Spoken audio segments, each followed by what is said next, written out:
Good afternoon students. आज हम लोग mathematics and statistics commerce part 2 का जो फर्स्ट लेसन है वो स्टार्ट कर रहे हैं। ठीक है, पार्टीशन वैल्यू, उसका एक्सरसाइज नंबर 1.1।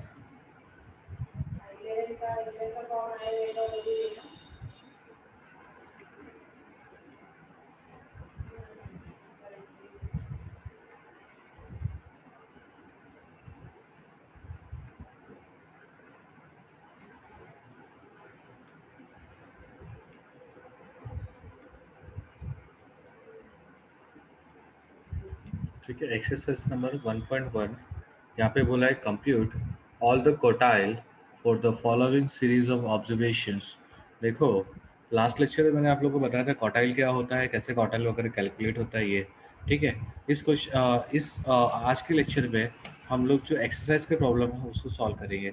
जब आपको यहाँ पे मेंशन किया है कंप्यूट ऑल द कोटाइल, तो कोटाइल का मतलब होता है जो कोटाइल जो है उसमें आपको तीनों जो ये जो है ऑल क्वार्टाइल जब बोला है तो आपको तीनों क्वार्टाइल कैलकुलेट करना है, Q1 Q2 और Q3।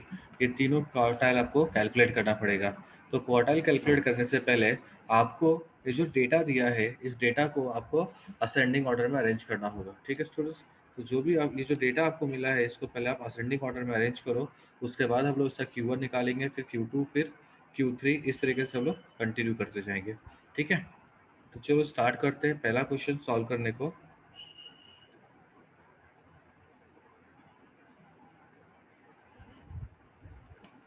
ठीक है, तो मैंने आपको बोला कि जो पहला क्वेश्चन इसको आपको अ, सबसे पहला जो डेटा आपको दिया है पार्टीशन वैल्यू का, इसको आपको असेंडिंग ऑर्डर में अरेंज करना होगा। ठीक है, तो मैं ज़रा एक मिनट,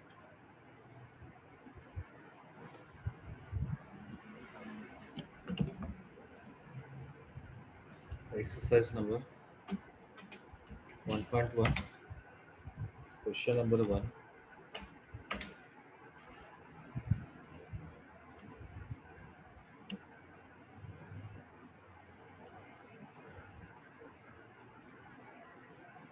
यहाँ लिखोगे सॉल्यूशन में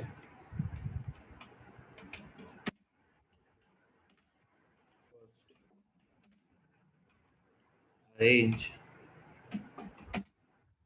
डेटा इन असेंडिंग ऑर्डर,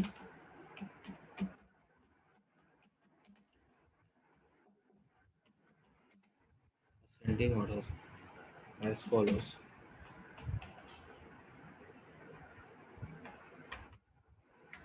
ठीक है, तो जो भी आपका क्वेश्चन है, जो भी वैल्यूज़ दी हुई है उसको आप अरेंज करना स्टार्ट कर दोगे।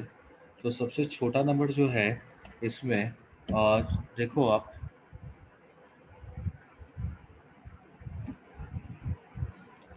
इस पूरे जो कुछ डेटा दिया हुआ है, ये जो रॉ डेटा है इसमें सबसे छोटा नंबर कौन सा है? सबसे छोटा नंबर है 10.5, है ना। तो सबसे पहले आप लिखोगे 10.5,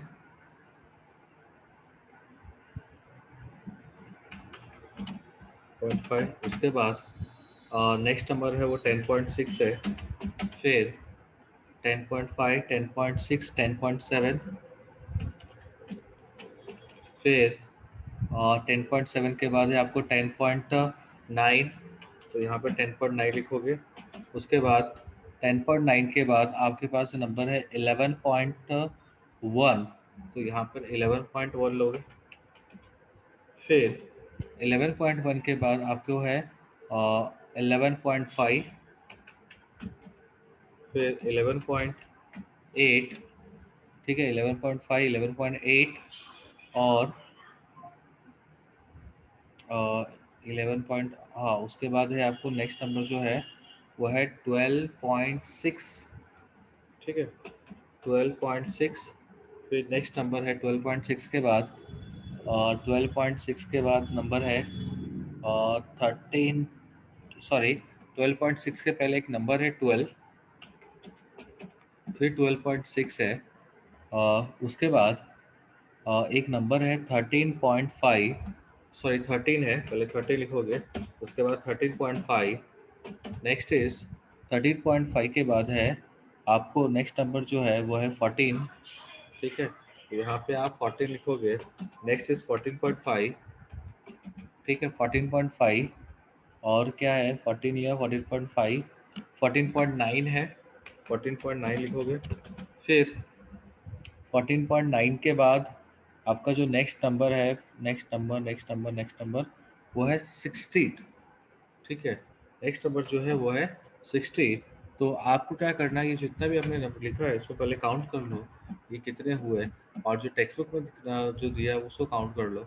उससे क्या होता है, कभी कभी कोई नंबर अगर मिसिंग होगा तो हम लोग आसानी से आइडेंटिफाई कर पाएंगे कि कितना हमने लिखा और कितना नंबर मिसिंग है। तो उसको काउंट करेंगे तो 1 2 3 4 5 6 7 8 9 10 11 12 13 14 15, मतलब n इक्वल टू कितना है 15। आपको 15 दिया हुआ है आपको। ठीक है, टेक्स्ट बुक में देख लो आप, टेक्स्ट बुक में कितना दिया है। टेक्स्ट बुक में भी 1 2 3 4 5 6 7 8 9 10 11 12 13 14 15, मतलब टेक्स्ट बुक में भी 15 दिया, मतलब आपने जो असेंडिंग ऑर्डर में अरेंज किया वो एकदम परफेक्ट है। अब इसके बाद जो आपका पहला काम है कि फर्स्ट क्वार्टाइल आपको कैलकुलेट करना है, क्योंकि आपको तो ऑल क्वार्टाइल कैलकुलेट करने के लिए बोला है। तो आपको सबसे पहला आपको एन निकालने के बाद फर्स्ट क्वार्टाइल कैलकुलेट करना होगा। तो यहाँ लिखेंगे फर्स्ट क्वार्टाइल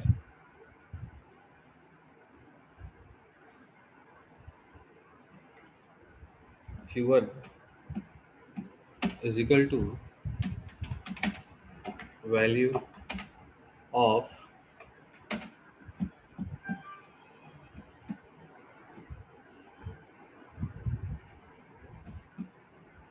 यहाँ पे n+1/4 आता है फर्स्ट क्वार्टाइल का जो फॉर्मूला है। ठीक है, लेकिन यहाँ पे मैं फॉर्मूला नहीं लिख रहा, डायरेक्ट मैं लिख देता हूँ। तो यहाँ पे n जो है वो आपका है 15+1, और क्वार्टाइल निकाल रहे हो तो इसका मतलब ये नंबर जो है वो डिवाइड होगा 4 से। ठीक है, फोर्थ ऑब्जर्वेशन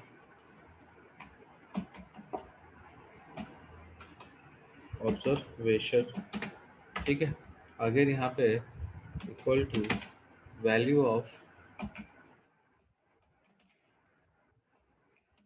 अब 15+1 कितना होगा 16, तो 16 डिवाइड बाई 4 लिखना है आपको।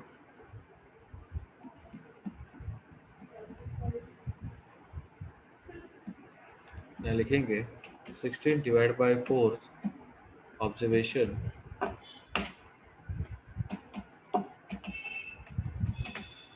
Next equal to value of 16 को 4 से डिवाइड करोगे तो आंसर आएगा fourth observation.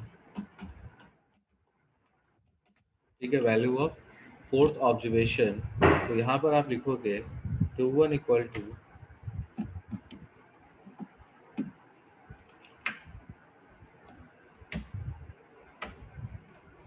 Q1 equal to, यहाँ से फोर्थ वैल्यू काउंट करना है, जो जिसको आपने असेंडिंग ऑर्डर में किया है उसका फोर्थ ऑर्डर का फोर्थ नंबर काउंट करना है। तो ये 1 2 3 4, तो फोर्थ नंबर है 10.9, तो आप यहाँ पे लिख दोगे 10.9, तो ये आपका फर्स्ट क्वार्टाइल हो गया। सिमिलरली आपको सेकंड क्वार्टाइल भी कैलकुलेट करना होगा, बिकॉज इसने ऑल क्वार्टाइल कैलकुलेट करने के लिए बोला है। तो आप सेम यहाँ पर थोड़ा सा चेंजेस करना होगा, खाली जो चेंजेस होगा वो एन में होगा। जैसे पहले हमने फर्स्ट क्वार्टर निकाला था, उससे आप सेकंड क्वार्टर निकाल लेंगे, और जो चेंजेस होगा वो यहाँ पे आएगा। ठीक है, क्योंकि आप सेकंड क्वार्टाइल बताया निकाल रहे हो, तो यहाँ पर जो है वो 2 आ जाएगा। ठीक है स्टूडेंट्स, तो आगे सेम यहाँ पर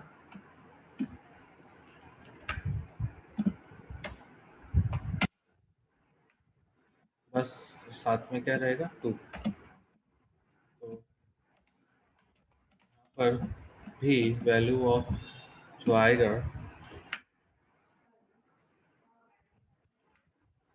इसको डिवाइड करके 4 आएगा, और यहाँ पर आ जाएगा 2, और इन दोनों के बीच में क्या आएगा 8, मल्टीप्लाई का साइन। तो नीचे लिख सकते हैं कि value of eighth observation.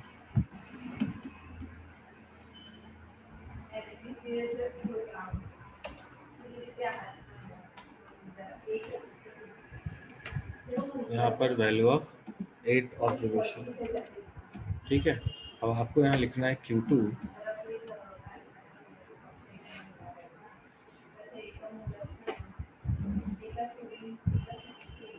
Q2 equal to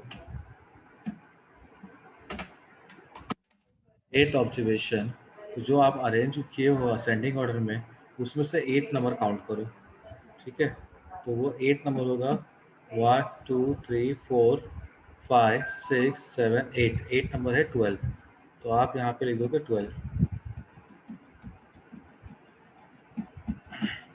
तो सेकेंड क्वार्टाइल का वैल्यू हो गया 12। नेक्स्ट है थर्ड क्वार्टाइल, आपको निकालना होगा।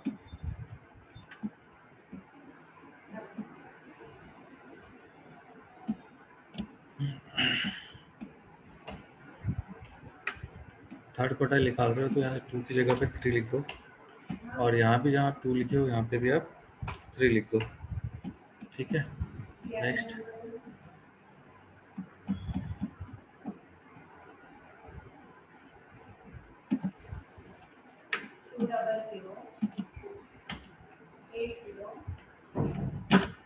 यहाँ पर 2 की जगह पे आप 3 लिख दोगे।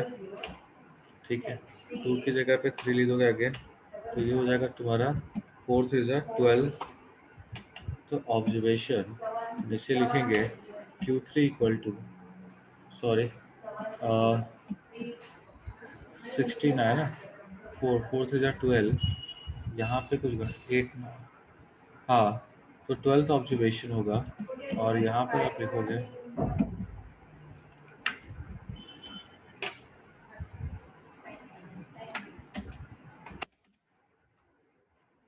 इसमें भी काउंट करोगे 12th नंबर, तो 1 2 3 4 5 6 7 8 9 10 11 12। 12th नंबर जो है वो 14 है, तो हम लोग यहाँ पे 14 लिख देंगे। तो इस तरीके से आपका Q1 Q2 और Q3 आ गया।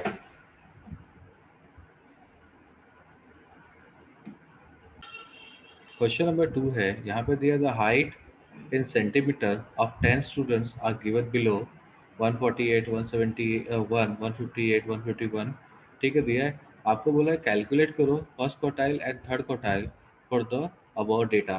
ठीक है, अब इस क्वेश्चन के लिए भी आपको सेम जो आप पहले क्वेश्चन के लिए सॉल्व किए हो सेम करना है। बस पहले क्वेश्चन में आपने तीनों क्वार्टाइल कैलकुलेट किया था, इस क्वेश्चन में आपको फर्स्ट क्वार्टाइल कैलकुलेट करना है और थर्ड क्वार्टाइल कैलकुलेट करना है। ठीक है, तो सबसे पहला काम जो है, हम इस क्वेश्चन को पहले तो क्वेश्चन लिख लेते हैं, क्वेश्चन नंबर 2 का सॉल्यूशन। जो डेटा आपको दिया है उस डेटा को आपको असेंडिंग ऑर्डर में अरेंज करना होगा। तो हम लिखते रहे भाई लाइन।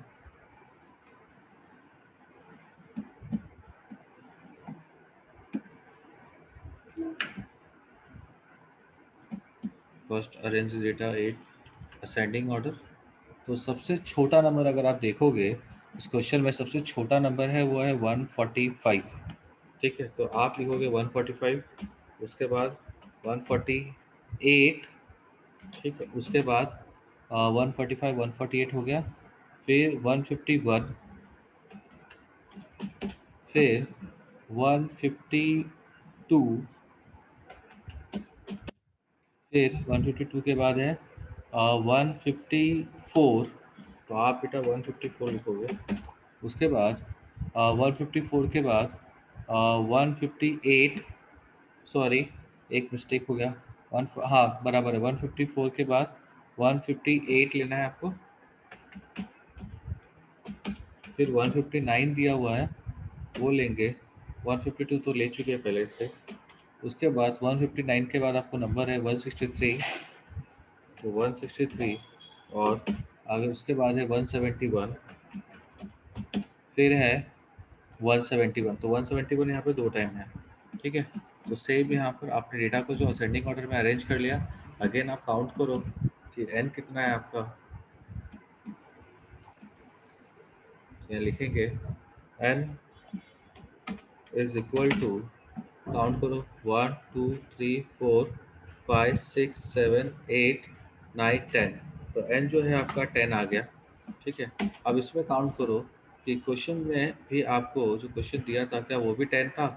देखो काउंट करके देखते हैं, तो देखो 1 2 3 4 5 6 7 8 9 और 10, हाँ परफेक्ट है। मतलब आपने असेंडिंग ऑर्डर सही से अरेंज किया हुआ, कोई भी डेटा जो है वो मिस नहीं किए हो, ठीक है। इसके बाद पहले अगेन फर्स्ट क्वार्टाइल आपको कैलकुलेट करने के लिए बोला है, तो फर्स्ट क्वार्टाइल कैलकुलेट करोगे ऐसे ही, Q1 equal to value of जो भी है यहाँ पे लिखोगे। मैंने अभी देखा कि एक बच्चे ने लिखा कि वो उसका फर्स्ट लेक्चर है, तो उसके लिए मैं फॉर्मूला लिख देता हूँ। चलो, अगर आप फर्स्ट क्वार्टाइल निकाल रहे हो तो फर्स्ट क्वार्टाइल के लिए value of n plus one divide by fourth observation हो जाएगा, ठीक है। तो which is equal to same,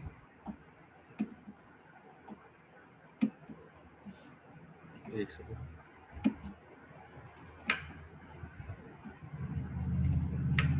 खाली n की जगह आप 10 लिखोगे, ठीक है। n की जगह 10 लिख के तो नीचे मिलेगा आपको कि वैल्यू ऑफ,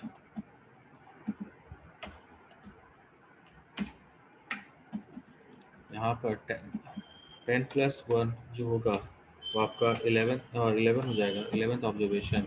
तो 11 को अगर आप 4 से डिवाइड करोगे तो बताओ जरा आंसर क्या आता है। आप 11 को डिवाइड करते हो तो क्या आंसर आता है? 11 को 4 से डिवाइड करते हो तो क्या आंसर आता है, बता सकता है कोई?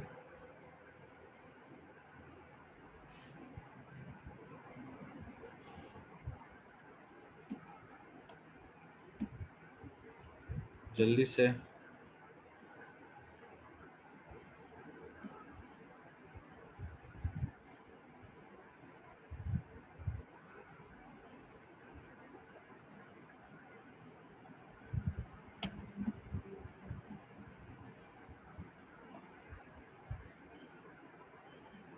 2.75।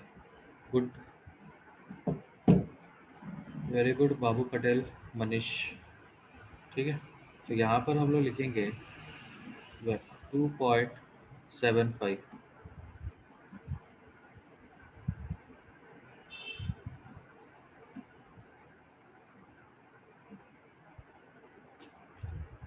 2.75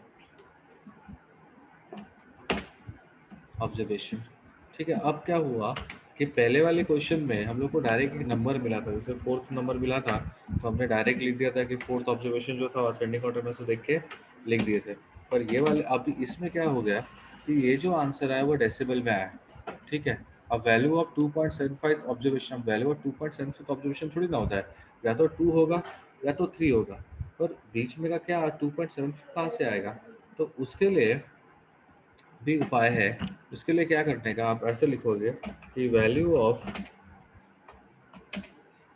second observation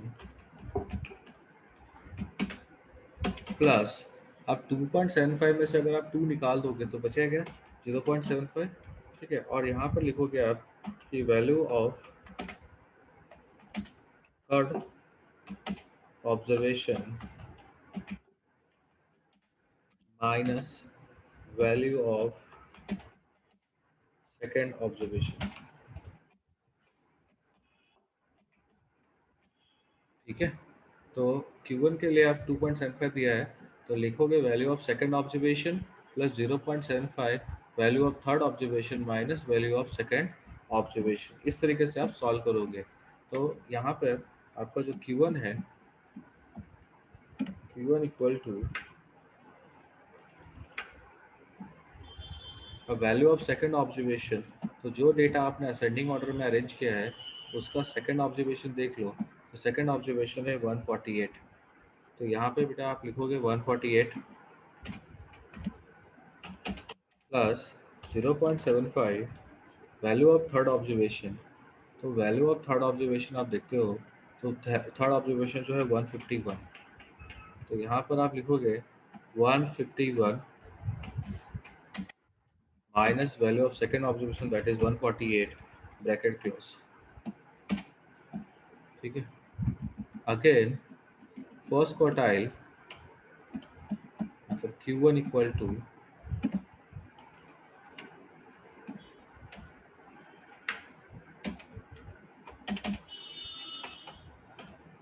148 plus 0.75 multiply by 151 minus 148, 151 minus 148 करोगे तो आंसर आएगा 3। ठीक है, अब आपको अगेन Q1 का वैल्यू निकालना है, तो Q1 इक्वल टू, चलो 0.75 में इसका मल्टीप्लाई करो 3 से और बताओ क्या आंसर आ रहा है। 0.75 में मल्टीप्लाई करो 3 का,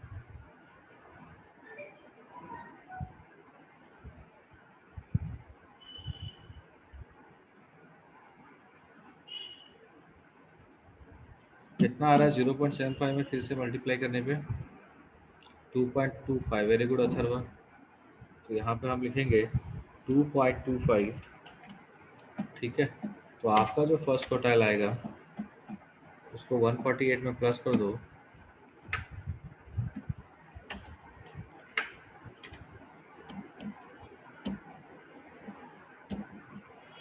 आंसर आएगा 150.25। तो ये हो गया आपका फर्स्ट क्वार्टाइल। सिमिलरली आपको क्या बोला है थर्ड क्वार्टाइल कैलकुलेट करने के लिए। ठीक है, अगर थर्ड क्वार्टाइल कैलकुलेट करने वाला Q1 और Q3, तो यहाँ पे भी आप सेम लिखोगे,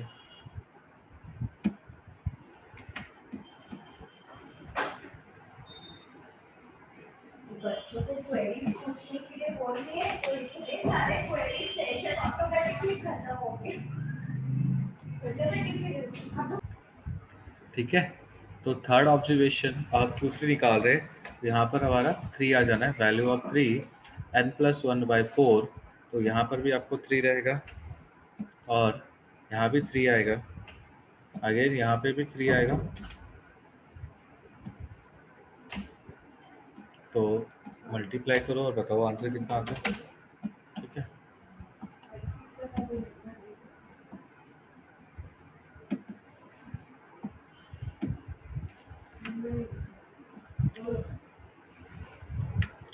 टू 2.75 का मल्टीप्लाई करो 3 से, बताओ आंसर कितना आ रहा है।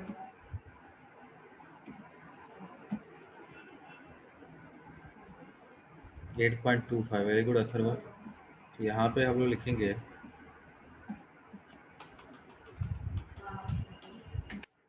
8.25 टू फिफ्थ ऑब्जर्वेशन। ठीक है, अगेन 8.25 आया, मतलब ये भी जो आपका वैल्यू आंसर जो आया ये भी डेसिबल में आ रहा है और कंप्लीट नंबर नहीं आया, तो फिर इसको भी हमको ऐसे ही सॉल्व करना पड़ेगा। ठीक है,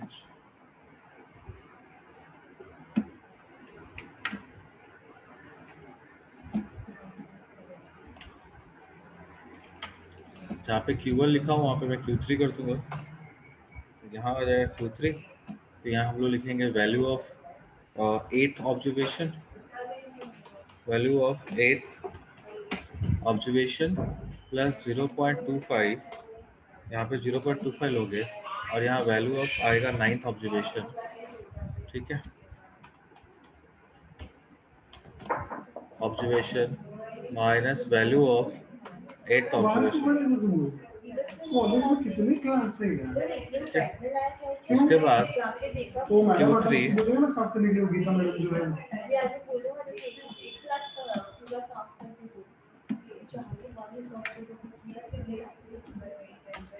Q3, Q3 is equal to value of 8th observation. ये जो असेंडिंग ऑर्डर है इसमें से 8 नंबर काउंट कर लो, तो 1 2 3 4 5 6 7 8 163 है। ठीक है, तो यहाँ पर 163 लिखेंगे प्लस 0.25 और value of 9th observation 171 minus 163। तो यहाँ पर आएगा Q3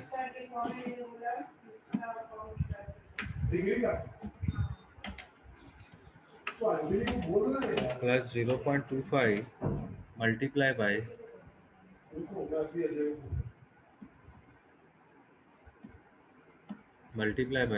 अब 171 में से 163 माइनस करो, कितना आंसर आ रहा है। ठीक है, 8 आता है। ठीक है, अब आपको लिखना है Q3 इक्वल टू